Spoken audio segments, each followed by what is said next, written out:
আসসালামু আলাইকুম রহমতুল্লাহ। বইয়ের পাতায় কিংবা গুণীজনদের মুখে শুনেছি যে শিক্ষা জাতির মেরুদণ্ড। আসলেই কি শিক্ষা জাতির মেরুদণ্ড?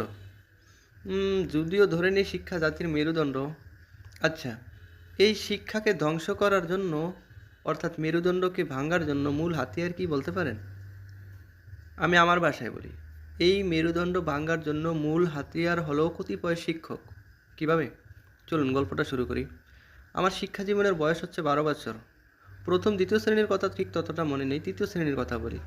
ওই সময় কিছু লিখতেও পারতাম না ভালো করে বা পড়তেও পারতাম না। তো ফাইনাল পরীক্ষা আসলো। অভিভাবক কিংবা শিক্ষকদের সাহায্য নিয়ে পরীক্ষা দিলাম এবং চতুর্থ শ্রেণীতে উত্তীর্ণ হলাম। চতুর্থ শ্রেণীর কথাটা আমার খুব ভালো করে মনে আছে। যখন ফাইনাল পরীক্ষা হচ্ছে তখন শিক্ষকরা দেখছি এত কড়াঘাত দিচ্ছে যে কি বলবো, পরীক্ষার মতো কঠিন মনে হয় জীবনে আর কিছু নেই। যাই হোক, কষ্টে মষ্টে পরীক্ষা দিলাম।